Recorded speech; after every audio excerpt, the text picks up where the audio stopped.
டேய் அருண், இன்னைக்கு காலையில் ஃபர்ஸ்ட் பீரியட் என்னடா? இன்னைக்கு ஃபர்ஸ்ட் பீரியட் தமிழ் ராஜீவா. நான் இன்னைக்கு தமிழ் சார் வரலன்னு நினைக்கிறேன். அப்படின்னா நான் வேணா போய் மேக்ஸ் சார் வர சொல்லட்டுமா? இன்னும் போர்ஷன்ஸ் நிறையா இருக்குல்ல, அவர் வந்தால் கம்ப்ளீட் பண்ணிடுவார்ல, நம்மளும் சீக்கிரமாக படிக்கலாம்ல. நான் வேணா போய் கூட்டிகிட்டு வருவா தமிழ் சாரை. ஏய் சும்மாரு, சொல்லிட்டேன். தமிழ் சார் வரலைன்னா ஃப்ரீ பீரியடாக இருந்துட்டு போகலாம். அதுக்காக நீ போய் மேக்ஸ் சாரை போய் கூட்டிகிட்டு வருவியா? சும்மாரு, சொல்லிட்டேனாமா. ஏய் என்ன இப்படி சொல்ற? தமிழ் சார் வரவாட்டி பரவாயில்ல, நம்ம இன்னைக்கு ஃப்ரீ பீரியடா ஜாலியா இருக்கலாம். அதுக்காக நீ போய் மேக்ஸ் சாரை கூட்டிட்டு வருவியா? யார் படிக்கிறது? நீ சும்மா பேசாம. ஓ அப்படியா, சரிடா. தமிழ் சார் வரட்டும், அப்ப வெயிட் பண்ணலாம். தமிழ் சார், என்னது இப்பதான் நீங்க ஸ்கூலுக்கு வரீங்களா? ஆல்ரெடி இவ்வளோ லேட்டா வந்தீங்கன்னா பிள்ளைங்கள்லாம் எப்படி உங்களை பார்த்து ஒழுக்கத்தை கற்றுக்க முடியும்? கிளாஸ்ல ஒரே சத்தமா இருக்கும். நீங்க கிளாஸுக்கு வராதனால தான் அங்கே அவ்வளோ சத்தமா இருக்கா? நீங்க போய் சீக்கிரமா கிளாஸ் எடுங்க.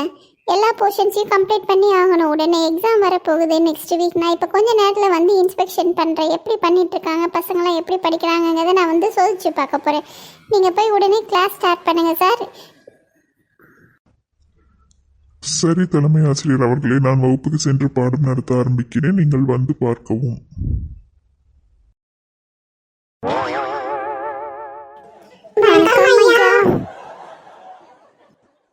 வணக்கம் மாணவ செல்வங்களே. நான் வரும் வரை சற்று அமைதியாக இருக்க வேண்டியதுதானே? எதற்காக இப்படி கூச்சலிட்டுக் கொண்டிருக்கிறீர்கள்? சற்று அமைதியாக இருங்கள். நான் இப்பொழுதுதான் தலைமை ஆசிரியரை சந்தித்து விட்டு வருகிறேன். அவள் விரைவாக அனைத்து பாடங்களையும் முடிக்க சொல்லியிருக்கிறார்.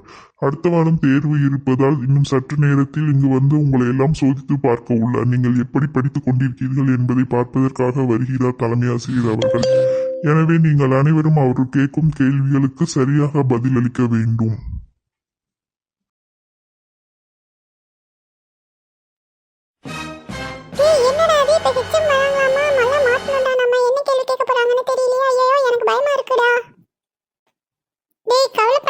பயப்படாத, ஒன்றும் பிரச்சனை இல்லை, நம்ம பார்த்துக்கலாம். நீ பயப்படாத.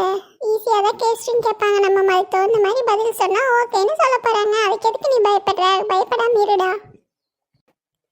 டே அருண், நீ மெய்யெழுத்துக்கெல்லாம் படிச்சிட்டியாடா? இக்கு இங்கே ஈச்செல்லாம் படிச்சிட்டியாடா? நான் வேற அது ஒன்றும் படிக்கவே இல்லைடா. எனக்கு பயமா இருக்கு. அது என்கிட்ட கேட்டாங்கன்னா நான் என்ன பண்ணுறது? நீ படிச்சிட்டியாடா? டே இக்கு இங்கே தானே, அது ரொம்ப ஈஸியா. காங்காச்சாக் மேலே புள்ளி வச்சா இக்கு இங்கே வரப்போகுது, அவ்வளோதான். என்னது? காங்காச்சாக் மேலே புள்ளி வச்சா இக்கு இங்கே வந்துடுமா? அப்போ உனக்கு காங்காச்சாலாம் தெரியுமாடா? அதை படிச்சிட்டியாடா நீ? இல்லைடா, நான் இன்னும் ஆனால் அது படிக்கவே இல்லையே. என்னடா இப்ப மேக்ஸ் சார் வராரு கிளாஸுக்குள்ள? இவர் எதுக்குடா இந்த டைம்ல வராரு? ஆமாடா, தமிழ் பீரியட்ல மேக்ஸ் சார் வந்திருக்காரு. தெரியல என்னன்னு. வாங்க ஆசிரியர் அவர்களே, வாருங்கள். Good morning sir. எனக்கு இந்த பீரியட் கொஞ்சம் தர முடியுமா? கொடுத்தீங்கன்னா மேக்ஸில் நிறைய கம்ப்ளீட் பண்ண வேண்டிய போர்ஷன்ஸ் நிறையா இருக்குது. நான் அதெல்லாமே கொஞ்சம் முடிச்சுப்பேன். எனக்கு உதவியாக இருக்கும். இந்த கிளாஸ் எனக்கு தரீங்களா நீங்கள்? இல்லை ஐயா, என்னால் தர இயலாது. எனக்கு நிறைய பாடங்கள் இருக்கிறது எடுக்க வேண்டியது. மேலும் இப்பொழுது தலைமை ஆசிரியர் அவர்கள் இங்கே வர இருக்கிறார்கள் மாணவ செல்வங்களை சோதிப்பதற்காக. என்னால் தர இயலாது ஐயா. சார், நான் வேணா ஹெச்எம் மிஸ் கிட்ட சொல்கிறேன். இந்த மாதிரி மேக்ஸ் கிளாஸ் தேவைப்படுதுன்னு சொல்லி நீங்கள் உங்கள் கிளாஸஸ் தர முடியுமா? இல்லை ஐயா, கணிதம் எவ்வளவு முக்கியமோ தமிழ் பாடமும் அவ்வளவு முக்கியம். கண்டிப்பாக மாணவ செல்வங்கள் அதில் நன்றாக படித்து தேர வேண்டும். எனவே என்னுடைய வகுப்பை நான் தர இயலாது. நீங்கள் செல்லலாம். எனதருமை மாணவர்களை, இன்றைய வகுப்பை ஆரம்பிக்கலாமா? உங்கள் அனைவருக்கும் உயிர் எழுத்துக்கள், மெய்யெழுத்துக்கள், உயிர்மெய் எழுத்துக்கள் மற்றும் வாய்ப்பாடுகள் அனைத்தும் நன்றாக தெரியும் என நினைக்கிறேன். அப்படித்தானே?